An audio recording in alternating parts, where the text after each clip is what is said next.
Beyond Light brought with it some really amazing new exotic armor pieces, and while I don't have all of them quite yet, I spent some time this past week locking down the Mask of Bakris. It's a really unique hunter exotic. I'm sure you've heard of it by now. It's sort of causing waves right now throughout the game because there's a lot of functionality to it, and it can do a lot in PvE and PvP. It has some hidden interactions, and you can really take advantage of it in a lot of different ways. And in today's video, I want to talk about a build that I've put together to take advantage of it inside of the Crucible. Talk about how I like to use it, what loadouts I want to use, and how to set up your Stasis subclass so that you can get the most out of this exotic when you're running it in your build. If you guys enjoy the video, leave a like below. Be sure to hit that subscribe button and ring that bell so YouTube lets you know when I post videos. They've been really wonky lately with sending out notifications to my subscribers, so I just want to make sure you guys get notified whenever I post a video. But with that being said, let's dive right into it and dive into the meat of this exotic. So right off the bat, taking a look at the Mask of Bakris, it's a very brutal looking helmet. It's really cool. I love the whole style of it. But the perk on it is Light Shift. It replaces your Stasis subclass dodge ability with a longer range, faster moving shift that partially cloaks you during use. After shifting, your arc weapons deal increased damage for a short time. Now that last perk actually doesn't function inside of the Crucible. It's not going to give you that arc weapon buff. But there's another hidden perk that's been discovered by Cool Guy, and I'm going to talk about it a little bit and how you can take advantage of it. But you can see in some of the gameplay in the background how it works. It's a quick range little dodge. You can blink past people. You can blink around cover and through certain objects. It's very strong. The biggest drawback that sort of keeps it balanced is that the cooldown on your dodge won't start until you'll see right after you proc the Light Shift. You actually have a 10-second debuff. You have to wait until that debuff goes away before your dodge will start to come back. And that sort of keeps it in check, that keeps it balanced. And when you're using it, it's really, you'll notice why. It's very strong. And when we pair it with some things in the subclass, it gets pretty insane. The hidden perk I want to talk about that's been discovered recently is extremely strong. And like I said, that arc weapon buff doesn't work in PvP, but there's something else that gives you another damage buff.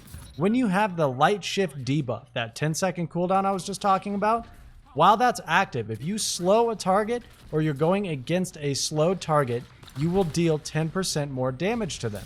I don't know if it's a bug. We don't know if it's intended or not quite yet. It might go away.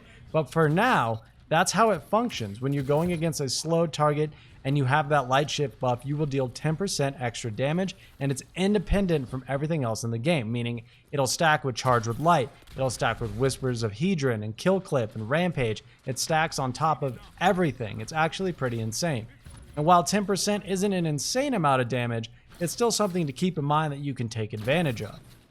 So now that we know how the exotic functions, how Bakris works, we can take a look at our Revenant subclass, and I'm going to talk about what I like to run because there's a few different options here, and the Stasis subclasses have a lot of different ways to build and run them. I'm going to show you a couple different options that you can use. I prefer to run the Gambler's Dodge. It's going to give you your melee back when you dodge. It does work with Bakris, so if you blink past someone, it'll give you your melee back. It just functions just like a regular dodge. It'll still work with Bakris. I prefer Gamblers because the kunai knives with this subclass are very strong.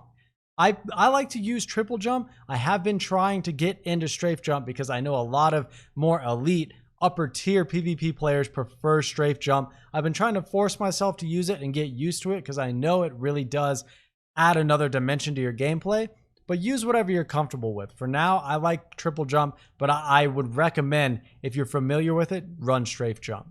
We all know about the Hunter Kunai. It slows a target when you hit them. You have 2 charges of it. If you hit them with both, they'll freeze, and it's going to come in handy with some of the other aspects of this build. When it comes to our grenade, I want to talk about this for a moment because we have the Shatter Dive aspect, which makes it so you can activate while midair to slam down and shatter any nearby stasis crystals, meaning you can throw down a Glacier Grenade and instantly slam down at the same time to just destroy anyone beneath you. It's actually a crazy combo. If you haven't seen it inside of the Crucible, I promise you will very soon. It's actually insane. So you can throw that down and immediately Shatter Dive and deal massive damage. You can pair that with certain fragments to make the damage even more and make the radius bigger. You can really spec into that if you want to play that way. It's very powerful. I also want to talk about the Duskfield Grenade, because it's honestly what I prefer with this build. It may not be the most kill-getting grenade in the world, but it can be very strong when you can get your setups. The Duskfield Grenade leaves a big AoE on the ground. It slows targets that are trapped inside, and it's really what I ended up feeling more comfortable with this build. It helped me set up a lot more kills, because we look at our second hunter aspect, the Winter Shroud, and this makes it so when you dodge, it slows nearby targets. It's not a big radius, but the way we play with Bakris is going to be very aggressive. You can snipe with it, you can sit in the back, it'll help you prevent laners. If you're going to peek a lane as a sniper, you see another one, you can blink away quickly, but I much prefer using this as an aggressive playstyle. You can blink in with a shotgun, get behind someone, they can't tell where you went, and they're slowed, and you can just clean them up. It's super easy, and it's a lot of fun. But the way the slow mechanic works is that it works in stacks of 0 to 10. If they hit 10 stacks of slow, they'll actually get frozen. The Hunter subclass plays all around this, and you have the Duskfield Grenade, the Kunai Knives, and your dodge will all give you different amounts of that slow stack, and you can combine them in various different ways to freeze enemy targets. So if someone's inside of a Duskfield Grenade and you dodge past them, they'll most likely get frozen. If you dodge past them and throw a Kunai Knife, they'll get frozen. There's a lot of different ways to combo your abilities together, and you can freeze people really easily. So I know that's a lot to take in, and while the Glacier Smash combo is strong, don't sleep on those Duskfield Grenades because they're really, really strong. Looking at our fragments, depending on what you prefer to run, you might want to use different fragments. I, of course, always recommend the Whisper of Hedrons. It's a very powerful fragment for PvP. It's going to give you a 25% damage bonus after you freeze a target with Stasis. You really can't beat it. It's extremely powerful. It makes it so you can 2-tap with 140 hand cannons and do some insane things with your weapon damage. It's a must-have on any Stasis PvP build. When we get into that second fragment, there's a couple of different options.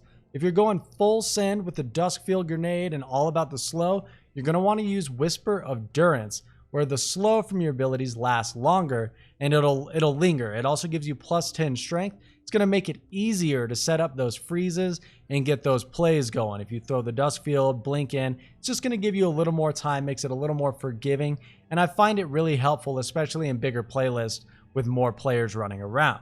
Alternatively, if you are running that Glacier Grenade Smash Shadow Dive combo, I would recommend the Whisper of Fissures.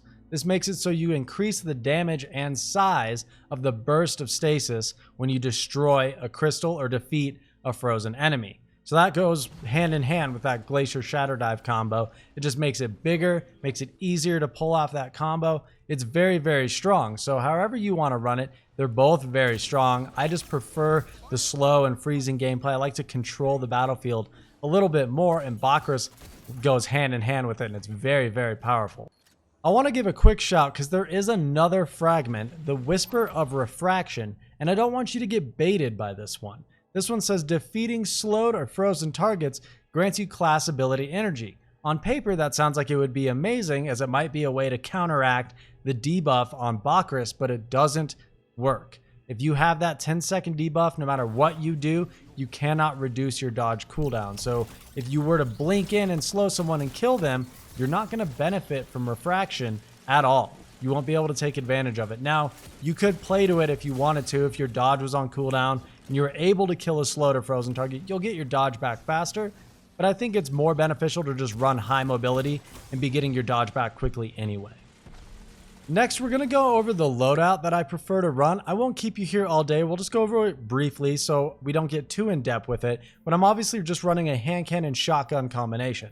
I'm using Dire Promise and Fellwinter's Lie. I like to mess around. I'll use Thorn or Ace of Spades. They're both incredible right now inside of the sandbox, but Dire Promise is just my favorite. It feels the best to me. I'm the most comfortable with it. I need to get more familiar with Ace of Spades. It's been a long time since I used it, so I'm still working on getting better with that weapon. I would recommend it, though, if you're comfortable with it. As far as my armor goes, there's two things I really want to point out that you can do now inside of the game that are really easy and will bump your stats up. And that involves including 2 pieces of arc armor anywhere on your build. You can see my cloak is an arc cloak, and we're running Powerful Friends. This makes it so we get plus 20 mobility whenever we slot another arc mod anywhere on our gear. Previously, before Beyond Light, you had to have another arc mod slotted on the same piece of armor, but that's not the case anymore. It can be anywhere across any of your pieces. If you have another arc piece, it'll proc. So keeping that in mind, we have Powerful Friends on this piece of gear. And then on my Mask of Bakris, I run Radiant Light, which gives us plus 20 strength. Powerful Friends and Radiant Light will both proc each other, so it's a really easy way to get 40 free stats. You can get 20 mobility and 20 strength super easily. Besides that, I just run anything that buffs my primary gameplay. You can see I'm running double hand cannon targeting. I'm using hand cannon loader, unflinching hand cannon aim on my chest. And then the nice thing about some of the changes in Beyond Light, we can run double scavenger mods of any weapon. So I have shotgun and sniper rifle scavenger on my legs, which means if I need to switch to a sniper, if I'm playing competitive, and depending on how the team is going, I can swap to another special weapon a lot easier than you could before. That's just how I like to set up my gear. Taking advantage of Radiant Light and Powerful Friends is something I do on all of my characters now because it's so easy. Just make sure you have 2 pieces of arc armor and you're good to go. Besides that, I would recommend having as much mobility as possible because we are trying to negate the negative aspects of Bakris, making sure that we can get our dodge back quickly after the buff goes away. That'll be really important so you can remain in combat and stay aggressive with your playstyle. It's a nice way to keep the ball rolling with Bakris. You can see I'm only at 76 mobility. I'm working on getting it a little bit higher. I'd like to be at least at 80, but we'll see. If I can get some better armor with better stats, that would be nice. But I like where my other stats are at, so I'm okay for now. But that's going to do it for everything about this build, guys.